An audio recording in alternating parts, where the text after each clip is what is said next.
Hey there, honey bunnies. Welcome to episode 101 of the Sovereign Storytellers podcast with your host, Michelle Wolf. We don't have a title. I'm here today with Heather Russell. We're going to talk about some things loosely headed under the topic of spirituality and Christianity and some things. So I would encourage you, if you're triggered by the concept of Christianity, spirituality, the word God, things like that, if you're triggered by that, I encourage you to stick around, because what we're going to be talking about is how do we, if we've had religious injury, if we've been beaten with the Bible, how do we unpack that and still have a relationship with the parts of things that we love and enjoy and bring us peace? Without, how do we pick all that apart? So that's what we're going to be talking about. I'm going to let Heather, and also if you're listening to the podcast, there will be a video on my YouTube channel, which is youtube.com/Michelle Wolf 11. It will also be on Heather's channel, which I'll let her tell you about. So I'm just going to let you introduce yourself, because I'm sure you'll do a much better job. Well, I don't know about that, but I will do my best. Hi, everyone. I'm Heather Russell, and I am currently a seminarian at Dubuque Theological Seminary in Iowa. I am studying to become a certified lay pastor in the Presbyterian Church USA, which, in case you aren't familiar, is the more open and accepting version of Presbyterianism in this country. And I have a Patreon group that I'm really excited to show up in every week and offer supports and framework and practices that you could adapt to your own daily practice, your own weekly practice. We also do a lot of ritual things. We do seasonal events and things like that. And that is called Orion Rising Community on Patreon. I also have a Facebook community with the same name, Orion Rising Community, as well as a YouTube channel with the same name, Orion Rising Community. So you can search those if you're interested in finding out more. Okay. And just for spelling, Orion, right? Yes. Orion. Okay. And we know that your website is experiencing a redo. So your best bet for finding Heather and her stuff is to either, ideally join that Patreon group, even if you just want to try it on for size for a couple of months, because it's very high value, or to plug into the Facebook group or subscribe to the YouTube channel so that you'll be in the know when the new website is up and ready to go. You also have energy services, coaching services. I do. I am a Forest Reiki master teacher. Thank you for reminding me. Yeah, there's other things. Yes. All kinds of ways. Yes, absolutely. And coaching, right? Heather's an excellent coach. She's actually assisting, facilitating from Wounded to Wise with me. And so I trust her completely. To you. Recommend her highly to you. Okay, so the reason I asked Heather to be on this podcast is because of this, what you're doing, becoming a pastor at a time when you've mentioned that so many pastors are like leaving. Yeah. And this is very sad. And so many people are leaving the church because they have experienced some sort of injury there, or it's just not meeting their needs. So before I hit the record button, y'all, we were talking about, like, where do we even go with this? Like, there's the term and the package of Christianity. There's the term and the package of spirituality. We hear progressive Christianity, and I've heard the term progressive spirituality, and like, what do we want to do here? And so I'll just ask you to tell us, what do we do? Tell us what to do, Heather. I mean, no pressure. Tell us. Pressure. Just solve all our problems related to Jesus. Well, that is higher than my pay grade, but I certainly can assist you in doing that for yourself. Yeah, I mean, I think I talk to people every week. I hear from people all the time. So many people who have been told by their church community that in order to receive the love and acceptance of God, they need to change something about themselves. And it's usually a lot of things and And fundamental, fundamental, yeah, yeah, fundamental things. identity things, which Yeah. is absurd. I mean, that's just not biblical, first of all. And if you're not a Bible thumper, then it's just not kind. I mean, it's just not of the heart of God, in my opinion, or at least what I know of the heart of God. And so I do think, you know, we have to start where we are, which is different for everyone, certainly. But if you've had those words, the word God, the word Jesus, the word Christ, you know, all of this, the word sin, any of these words that we use in the church, if you've had those used as weapons against you, then you've got to get away from them for a time, right? And there's nothing wrong with that. I think if the word triggers you, then you stop using it. And you know, God is God and we are us. And God, I don't think, is threatened by our use of a human word to describe God. So yeah, I don't feel like that's not the God that I know. The God that I know is love. And so just use that word. You know, I haven't found anyone yet who's triggered by that word. So, Yeah. you know, that's a good place to start, is just to say, all right, I mean, it's my belief that we're all here living in these bodies to get closer to that love. That's why, that's our purpose. Every single person. That's what I believe. And so knowing that that's in us, knowing that we are pointing in that direction no matter what, and we might be on different points, you know, of the road, but we're all facing that same way. We really just can't go wrong, in my opinion. I just don't think that, you know, by saying the wrong thing or thinking a thought that you're not allowed to think, that's just not how God works, in my opinion. So I think that's a good place to start. Put that stuff away that is harmful to you. God's not afraid of you not saying a certain word. How would you describe God as you're using it? Like A force for love. That's it. Ooh, a force for love. Yeah. And I mean, I believe that it is a force that binds all things. Like all things, not just people, but all things. And, you know, I think that force is what we tap into when we're practicing forest Reiki, traditional Reiki, you know, any energy work, that is the energy. It's the energy of God. It's the energy of love. The energy of all things. Yeah. Mm-hmm. So when our culture and let's just call it maybe the traditional church path really, to me, presents God as separate, at the same time saying God is everything. And that was one of the first things when I was 7 years old. I was like, hey, wait a minute. That doesn't match. That's just kind of weird. That's the kind of weird kid I was. So how can God be everything and also be so separate? How can I be this like sinner that has no hope of redemption? Just have to do the best I can and try and get into heaven, but I can't actually be fully redeemed, and you know, all this stuff. And you know, it's so incongruous. Yes. There. So I don't hold to any of that, what you just said.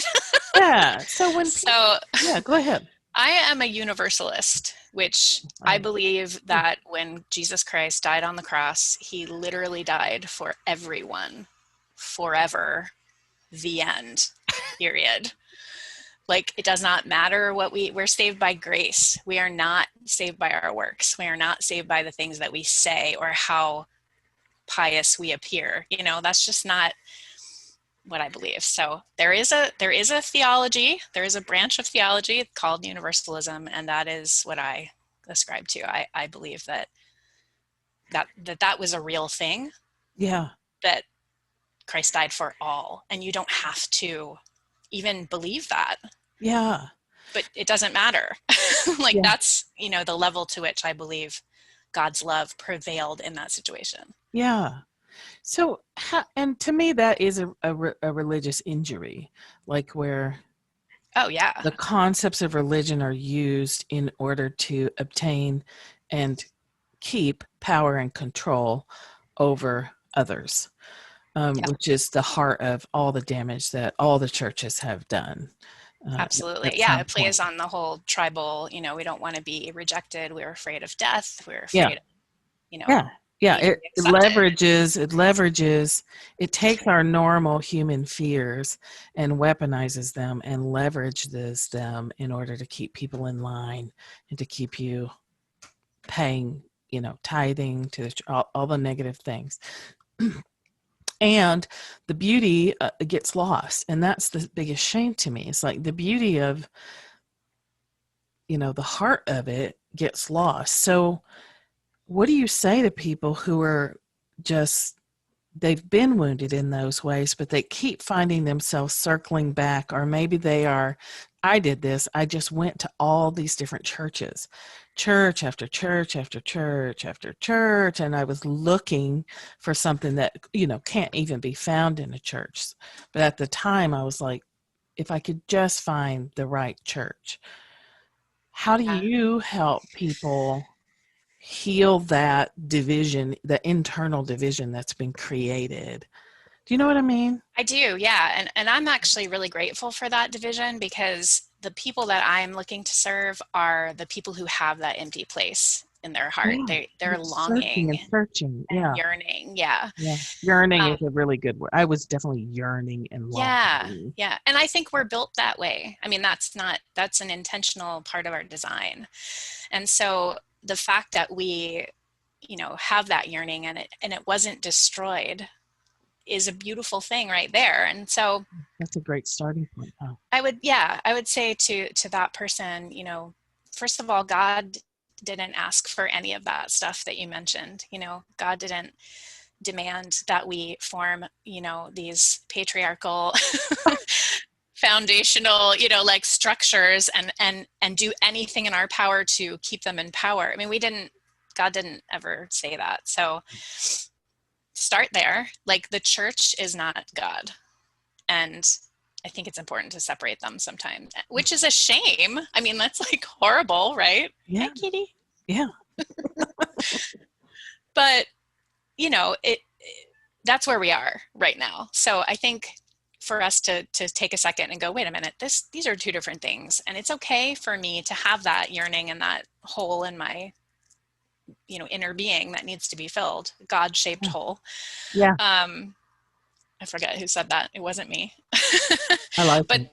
there's a reason for that, because there is only one thing that will fit in that God-shaped hole, and that is God. So Yeah. it's not church, right? And we Yeah. get the two conflated. We forget that they're two different things. So I believe that this whole like COVID time and all the upheaval that we're in right now Mm-hmm. is making space for us to do church differently. And I've seen that in my past. I mean, I've worked in churches before now. And when I was doing ministry in Baltimore City, especially, there were so many examples of, people doing dinner church on a Wednesday night, and the Slate Project, which go and Google that if you are, Yeah. one of these kind of open progressive seekers. You would probably really love the Slate Project.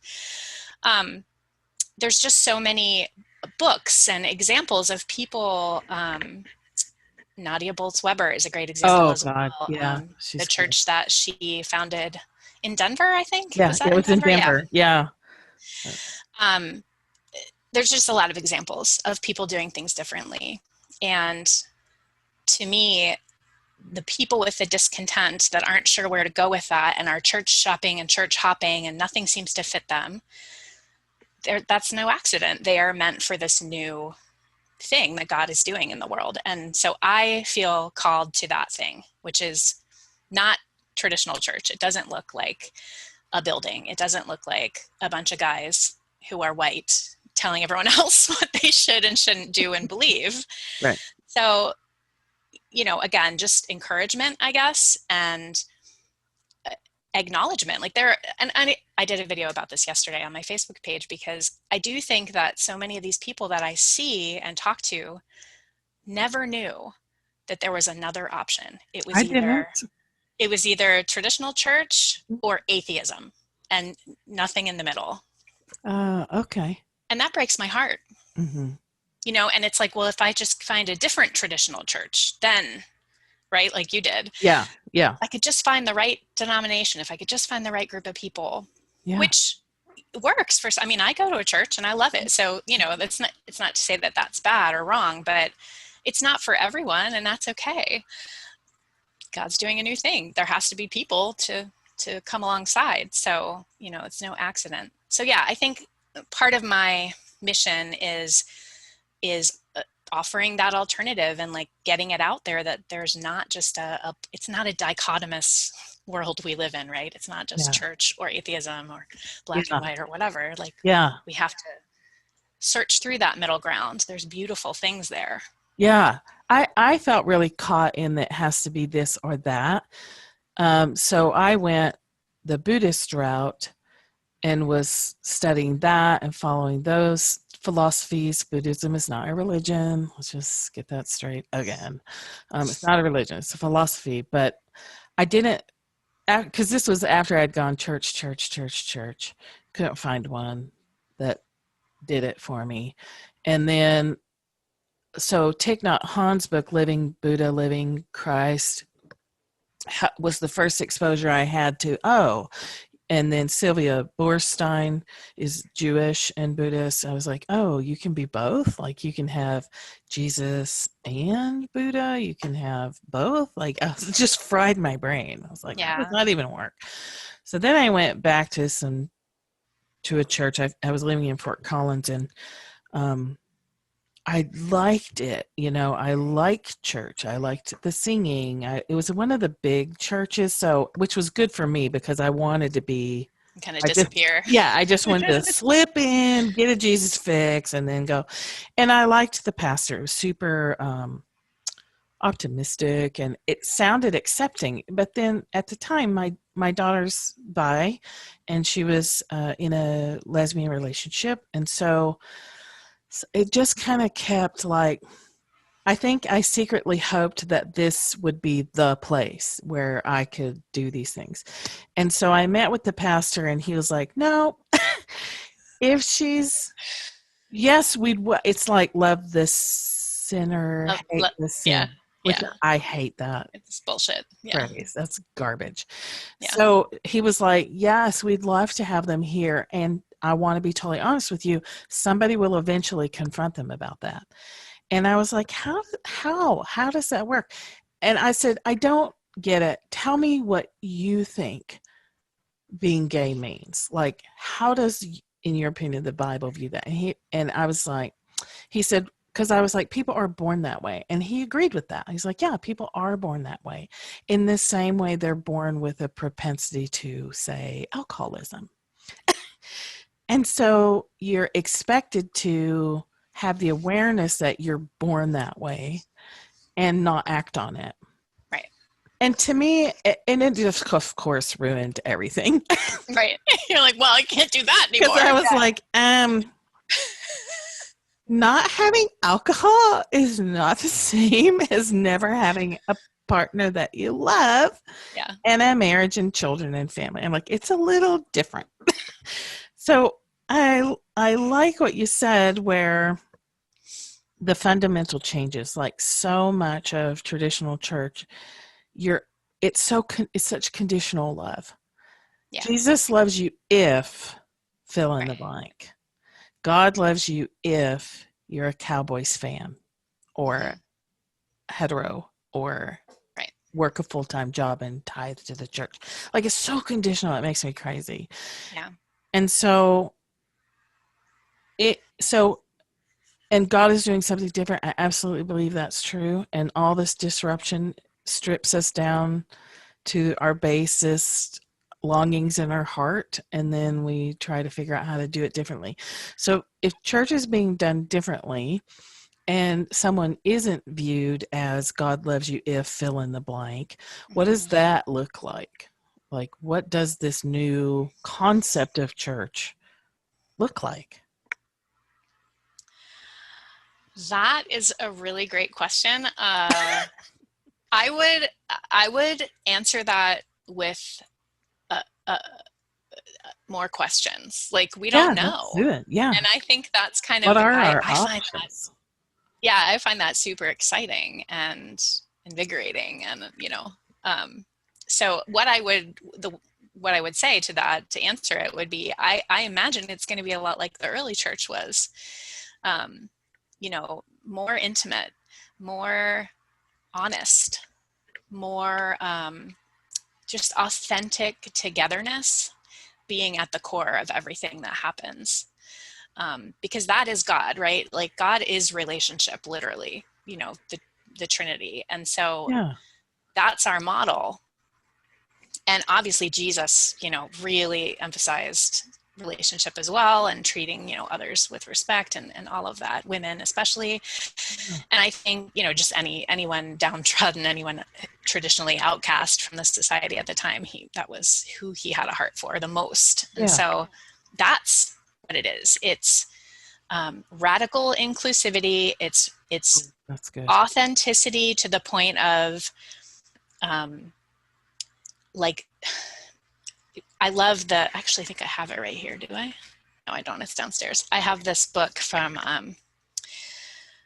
oh shoot, I forgot his name. That's okay. I do this Put all it, the we'll time. put it in the My notes. listeners are used to me going, there's this book and it's I called don't this remember. title, and they say this one thing. Guthrie Fitzsimmons, I want to say, is his name, who wrote this book called Just Faith. And the Oh, subtitle is Reclaiming Progressive Christianity. And that's what I see it as. It's reclaiming that idea that being a Christian equals those things that you mentioned, tithing and patriarchy and sinning and all the, punishment. yeah, all the Shame. negative side of it, and none of the good stuff. Yeah. I think it's just flipping that on its head and making it about service, and making it about true, love that is extended to anyone at all, every single person, and the earth and the plants and the animals, everything. Yeah. And that's, a vision, right? I mean, that's, you may say I'm a dreamer, but I'm not the only one. Some people are going to say you're a heretic. Yes, many people do. Many people have I already. kind And of you're want just it like, on a t-shirt, just heretic.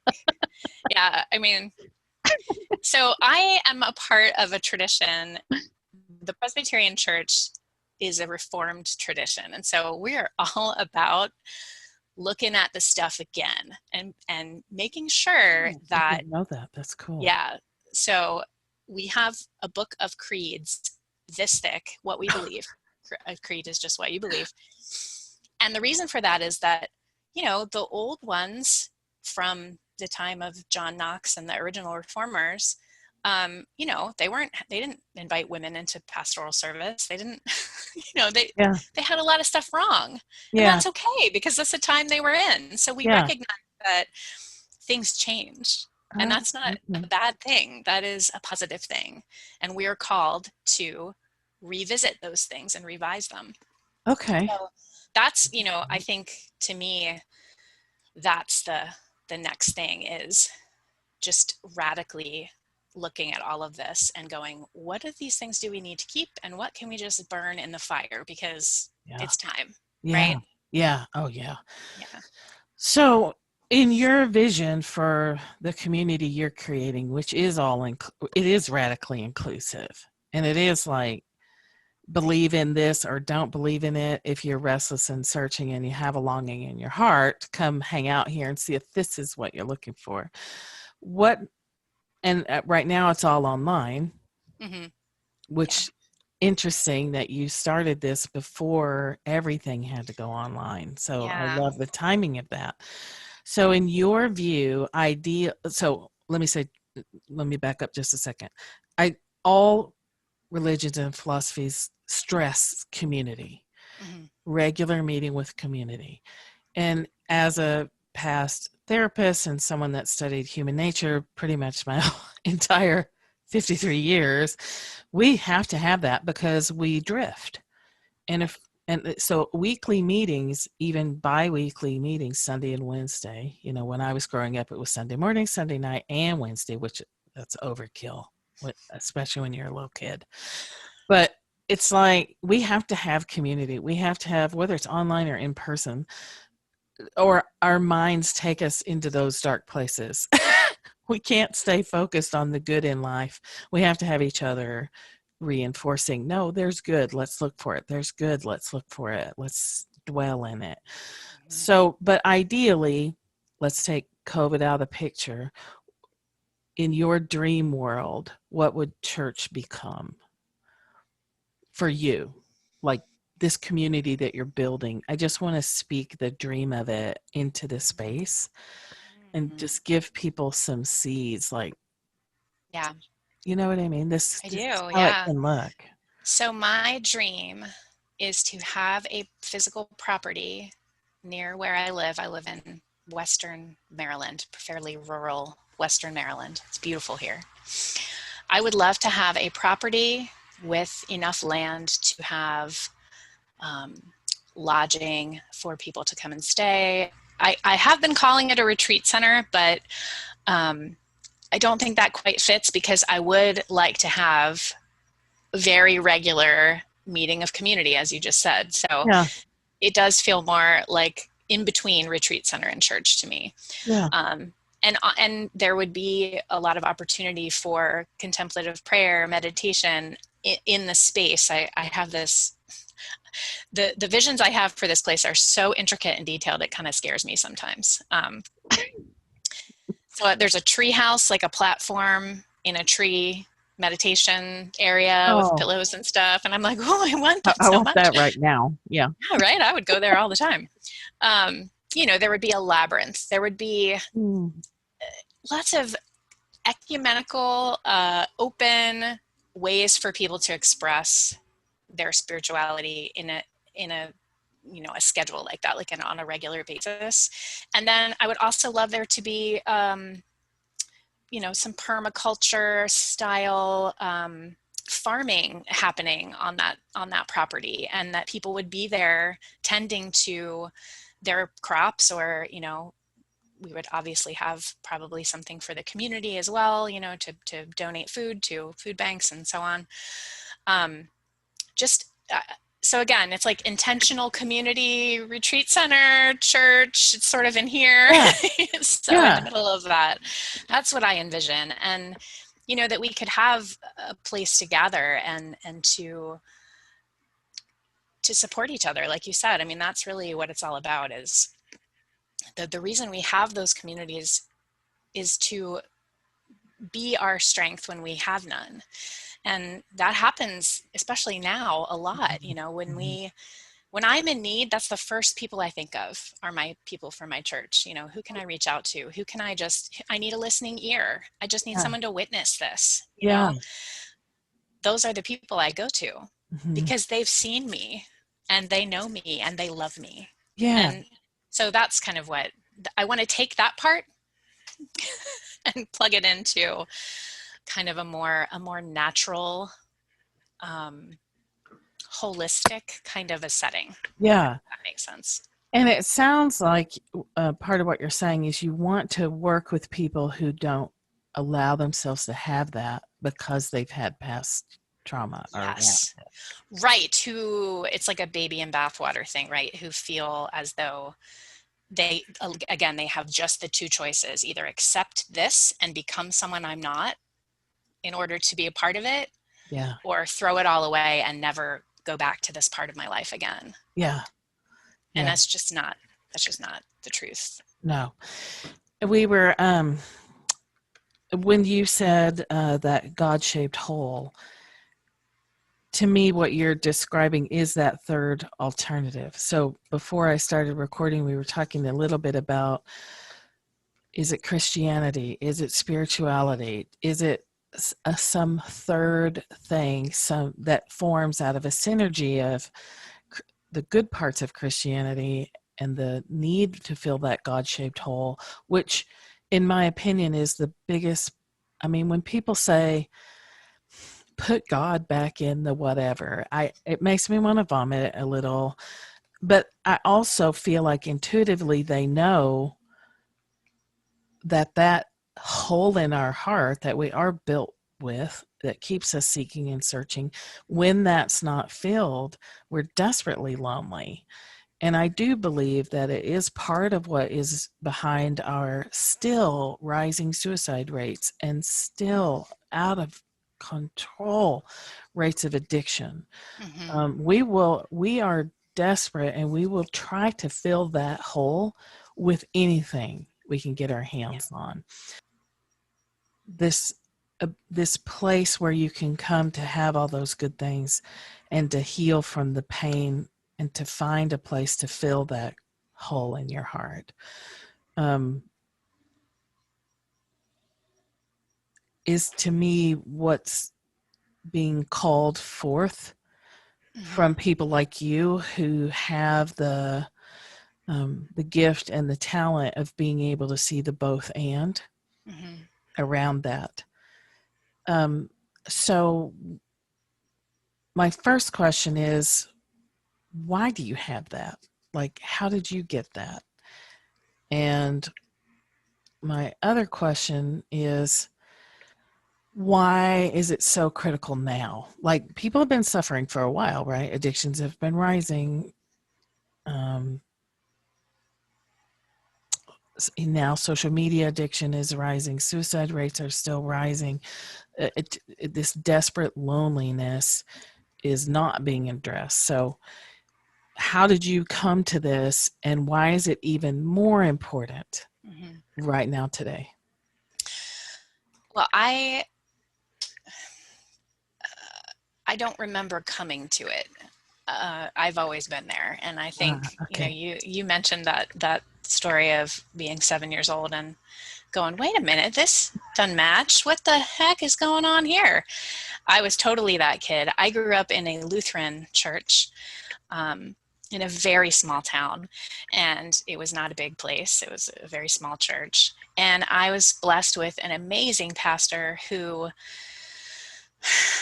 was a real guy. He made mistakes. He made some huge mistakes in his own personal life. And I have to say that, while I don't affirm the choices he made necessarily, it made me love him even more because he was human. He was a real person. And so when I would come to him and ask all these questions and point out all these inconsistencies, he would always, every time, answer me with a question. Oh, okay. I would say, well, hold on though. Why did God kill everyone in the flood if God loves everyone? That doesn't make any sense to me. And he would say, well, what would you have done? Or he would say, well, who are you in that story?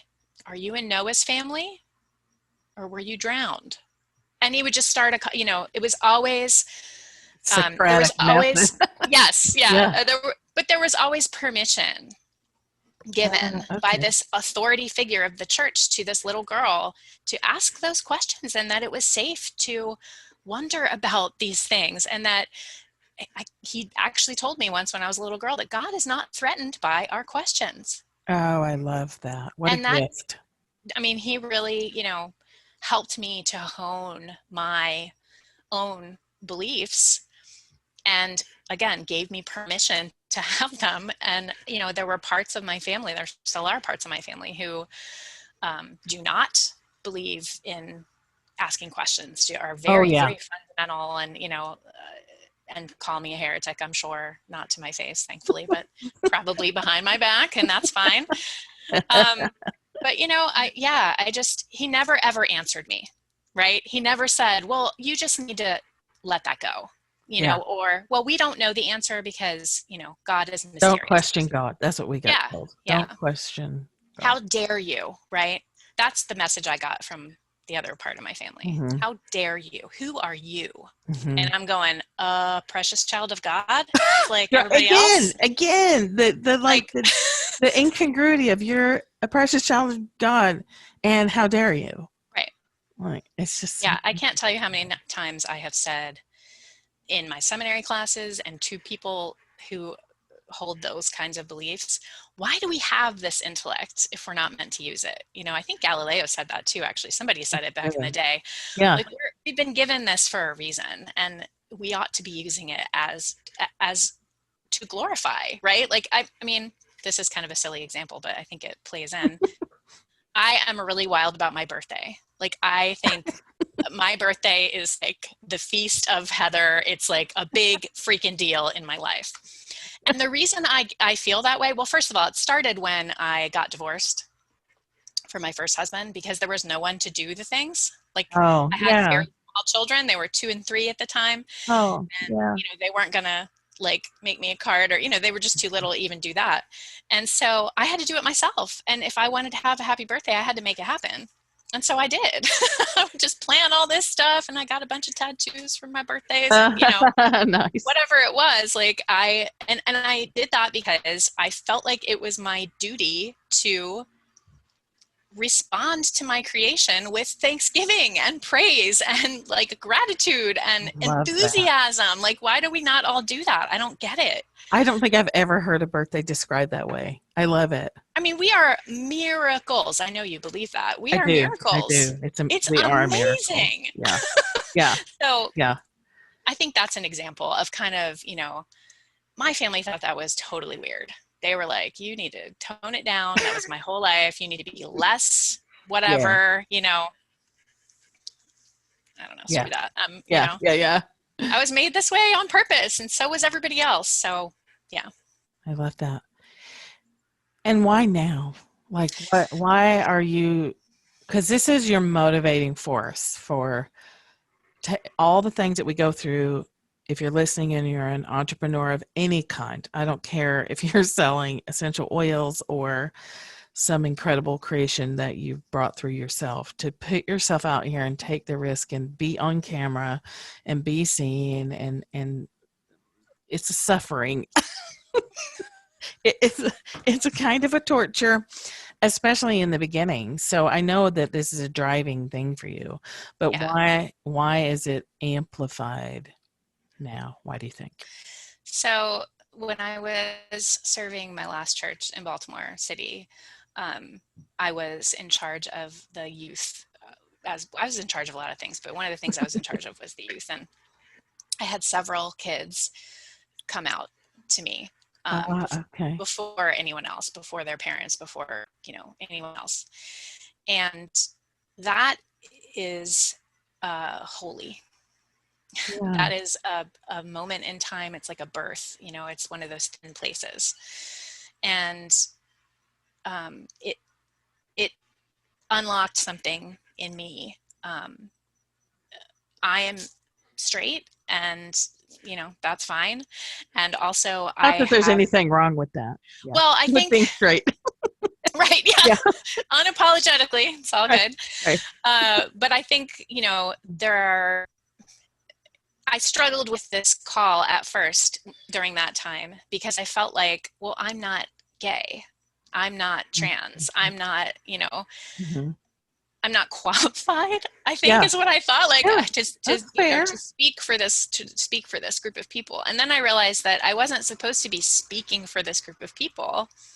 I was supposed to be mothering this group of people. I was supposed to be shepherding this group of people, and I'm absolutely qualified for that.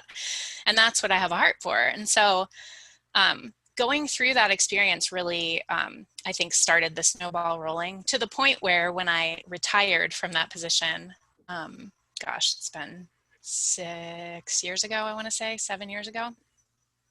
Everyone there was like, "Oh, you're leaving us so you can go to seminary."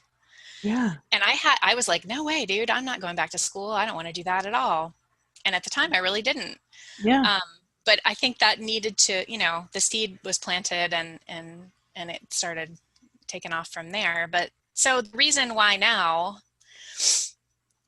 for me, is that I have been brought the folk who have the need. I mean, I am again, every week I see messages and, social media posts, and people talk to me in person and say like, oh, I have this cousin who's been rejected. Oh, I was rejected by my own family because I'm gay and I had to leave the church, and now I'm lost and I don't know what to do. And not only do I have no church, I have no family. I mean, it's just heartbreaking. And I think the more and more aware I was of that, I just, that space in my heart just opened up and was like, okay, do this thing now. It's time. And the opportunity presented itself, and I'm running with it. So I don't think it's like a special, like you said, people have been hurting for a very long time. And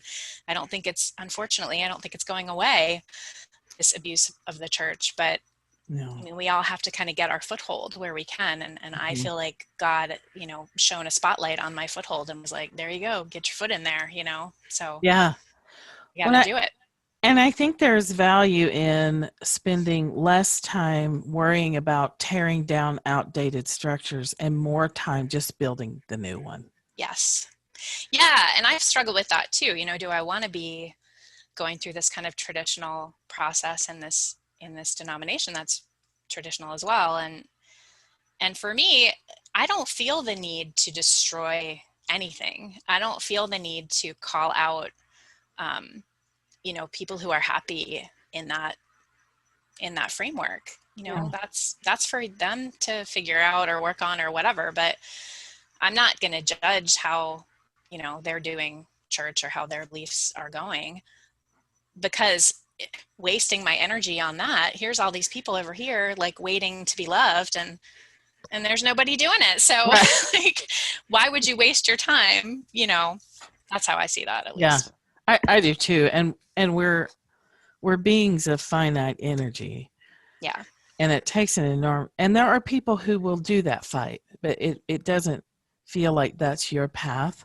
Mm-hmm. That your path is to focus on offering the love and creating something new, this alternative place where we can use the language and revisit the Bible and look at the ways people were injured and take the good out of that and Mm-hmm. go forward into this new space. Yeah. And bring our bad, like nobody's. Say more about that. Well, it's not like a toxic positivity thing. We're not just going to cherry pick the parts of Christianity that make us feel warm and fuzzy. We're going to wrestle with the parts that are tough, because I think that's important. I don't think that, we're not given this path with obstacles in it so that we can just figure out how to always avoid them. Sometimes we have to stand there and wrestle and struggle, Yeah. So yeah, I mean, I think there's a reason why Jesus spoke in freaking riddles, Right. Like all those parables they're not like, here's your information neatly packaged, all you have to do is unwrap. Right. It's tough stuff. And again, we're given this intellect, we're given these hearts, we're given these challenges for a reason. So I think, to me, that is really important to know that, this isn't just a space for like pious silence, right? Like, only bring yourself here when you're ready to meditate for 6 hours a day. No, come when you're down in the ditch and you're just like, Right. I can't see the light anymore. Right. What do I do? Right. That we bring our whole selves, I guess, is important to me. And to me, that is the heart of Jesus's teachings. Like, he wasn't saying, I love you if. He was saying, he was sitting in the gutter with people and saying, yes, intentionally. On purpose, saying, giving that opposite message of that time as well, thousands of years ago, where the I love you if thing, I mean, I think it's human. We drift toward that. That's why we need community and constant education to remind ourselves that I love you if is a normal, maybe, tendency of being human. And we're not here to just be human. We're here to merge our spirit with humanness and this earthly plane, or however we want to describe it. And that is a big package of messy and beautiful. And absolutely. messy can be beautiful. So it's like I keep coming to this third option. You know, things are messy and things are beautiful, and they're messy beautiful. Mm-hmm. You know, there's these third options, and I think that's what you're at the forefront of, which opens you to jumping on that trailblazer train that comes with those accusations of being all the way to dangerous to people, Mm-hmm. that your hereticness, your heresy is dangerous to Yeah. people. And I know that you've experienced that. So for people Mm-hmm. who are trying to find this third pathway of having the both and, what advice can you give people to how to handle it if their family starts saying, well, now you're being dangerous, now you're a heretic, now we can love you even less now Right. because you're doing all this wackadoo stuff. So Yeah. what do you think about that? Yeah, it's super hard. Let's be honest, it's super duper hard. And Yeah, um, I think knowing that, first and foremost, knowing that God's love is not transactional, that is a human construct, and that we need to not only think about that, but know it in the center of our being and let it like fill our lives, because it is the truth. It is in the Bible. It is what I know from, it is you know, written. it is written. So it is written. Yes. But you know, that's not heretical, right? Like it's in the book. So you don't have to be afraid of claiming that and of owning that. It's the truth. I mean, we are made imago Dei. We're made in God's image. That's not an accident. Um, so that's number one. You kind of have to try and practice that belief within yourself. Um, I don't think it's valuable in any way to try and argue with people who feel that way, and I don't do I it. agree. Yeah. Um, I I think, you know, you kind of have to go to the like Marianne Williamson place of like, is this coming from fear or is this coming from love? Because it's got to be one or the other. And if it's coming from fear, which it is, then it's easy to access compassion. Now, that is not the same thing as just laying down and letting them run over you with a four-wheeler, you know, Yeah. and Yeah. you're That's not like, idiot yes, abuse compassion. me, you know. Yeah, Yeah. that's not what I'm talking about. But it is easy to step into their paradigm and access that place where they are afraid for your salvation, for your acceptance, for your whatever. They're coming from a place of caring about you, but it's being driven by fear, and that is not how God works. So I think when we sit on our meditation cushion, or when we, you know, have contemplative prayer, when we're silent and listening, that's what we hear. You are loved. You are loved. You are loved. Not ever does God say you are wrong, you are bad, you are broken. Never. Mm-mm. That's always people. Yeah.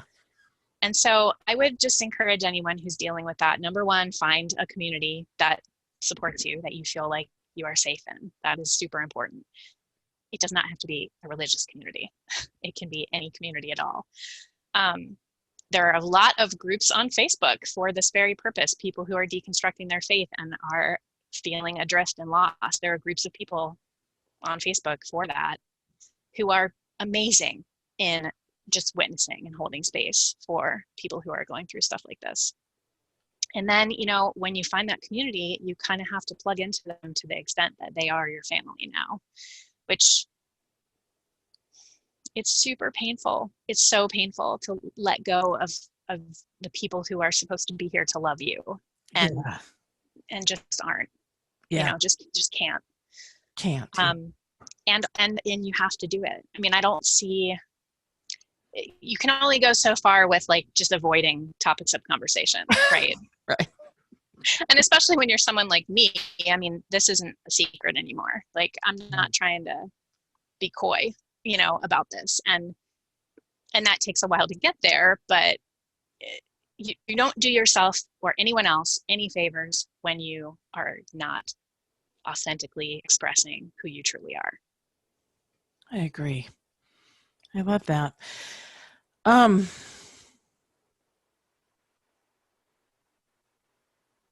Gosh, there's just, I mean, I could talk about this all day long. I'm trying to stay focused, like it's like mine just goes like in a zillion different directions. So let me just say this. So if someone's listening and they are like, I want a church experience, I want that community experience, they can find it with you. Who is going to be, well, I think what I like about a lot of the things that you say, and I do strongly encourage y'all to check out the Patreon group. Just, get yourself in there for a month, and so that you can hear more about this, because obviously it's far too complex a topic. We're just barely brushing the surface. But I think what I love about what you're creating is the inclusivity and the permission to use the words that make sense. Mm-hmm. For a long time, I didn't feel like I could use the word God or Mm-hmm. Jesus, because I was so afraid I was going to get branded as a Christian. And at that time, and I still wouldn't define myself as a Christian, but not for the same reasons. Like I had this horror of someone thinking that I was a Christian. Like, Yeah. I can't tell you how many times I've said, I'm not that kind. yeah. I'm not, Yeah. Yeah. My preaching professor has written a book, Lillian Daniel, and the book is called Tired of Apologizing for a Church I Don't Belong to. Yes. That's perfect. I'm like, that is the thing. Yeah. So I get that. Yeah. So how do you, so people come to community and their heart is hurting and they're looking for something. So how do you hold the balance of and help them find the clarity of part of what you're looking for is in this community that I'm creating? And here's where you can find me, and here's those practical aspects. And ultimately, what you're truly longing for happens within your own self. Yeah. So we can give you a structure to support that. Like, how do you manage both as a pastor? Do you know what this means? I think so. Yeah. I mean, that is the hardest part of the job, I think, is that we are called to this work. We are equipped for this work. And we also don't do this work, right? God does the work. So the person does a person opens themselves, God floods in. Like there's very little I'm doing in that process other than holding space, offering practices. You got to try everything on and see if it fits you and it lands or it doesn't. And P.S. if you jump in the Patreon group for a month and you're like, not so much, great. I hope you find the place that is for you, because it's not, for everyone, and that's okay. But yeah, I think it's a constant reminding oneself that being a leader is being a servant, and that is complicated, and it is you have to get a lot of clarity on it before and that's kind of why we are trained. That's why I'm taking these classes, because that's what we learn is, boundaries and how to be a space holder and invite that presence in, and then step back and allow the Spirit to take over. I mean, it's a balancing act. It definitely is. And I think you do it with practice and intention and care. Yeah. And reminding people that you're the conduit, not the cure. Right. You're not a pill that someone can take to feel better. Right. Right. I love that. Yeah. So just to wrap up, like you have an open mic. What do you want? Here you go. What do you want people to know? Yes, you may sing. You may tell dirty jokes. You do whatever you want. I'm just going to hand you the floor. The only jokes I know are the ones my 5-year-old tells, so they're very, very bad. Not at all funny. Um, What yeah, do you want people to know? So they I don't want, know you. What do you want yep, them to know? I want people to know that, you know, there is another way. There is another way, the way of love, and it's different, and it's beautiful, and you get to find it. You get to define it. You don't have to check out of your intellect. You don't have to never ask questions. You get to be yourself in every sense of the word and be loved. And yeah, I mean, that's it. Like, you're loved. Yeah. And it's a process of receiving that, and that's Yeah. what people can find with you. Well, and that's, yeah, and that's what the church has damaged a lot of the time as well, is that, that receiving side is so neglected that it just atrophies, and all we think about is the sinner side and the acts side, and that's not, again, it's God's love is not transactional. You don't have to punch in a certain set of actions in order to receive the ATM of love. It's not like that. Yeah. Yeah. Yeah. There's no checklist to follow. All right. Anything that we missed? Anything? Probably. Thank you so much for inviting me. I really appreciate it. Well, I appreciate what you're doing, because I did not know I didn't know there was another way. I had written it off, like, well, fuck. I loved that church in Fort Collins. I loved that pastor. But then when I dug underneath, I was like, how am I going to go to a church that would not accept my daughter in all her complexity? I couldn't. So I went back a couple of times, and I felt like such a hypocrite.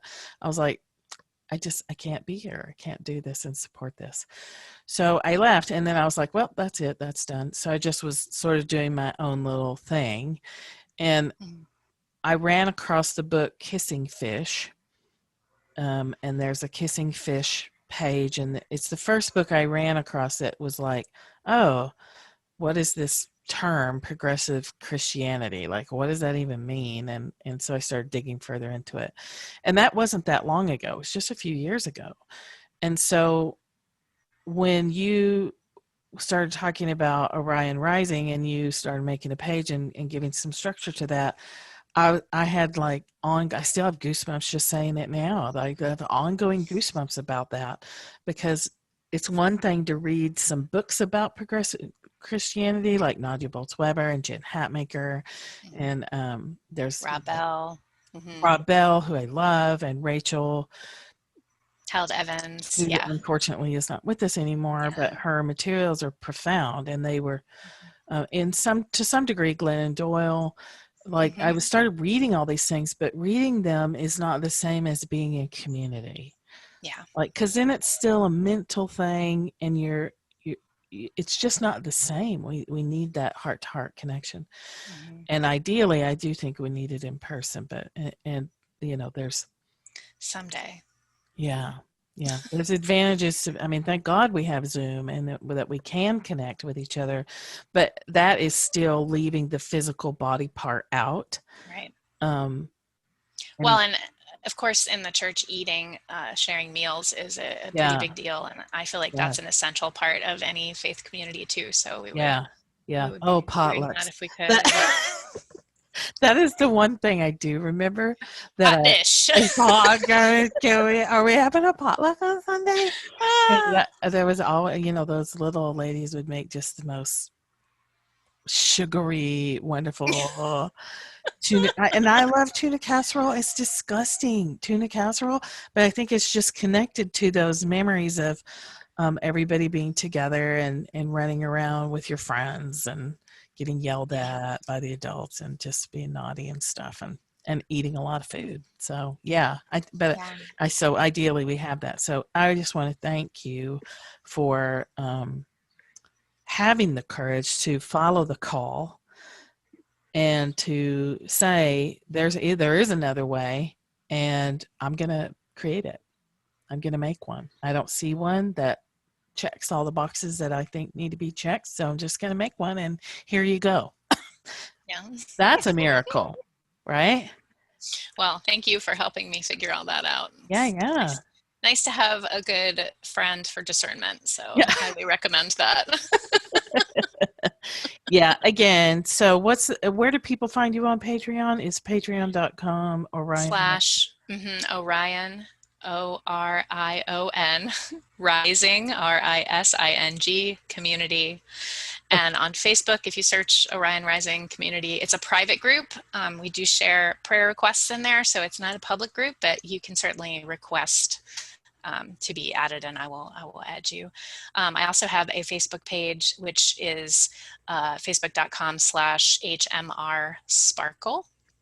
So if you search that, you'll find my kind of public business page. And coming soon, pastorheather.com.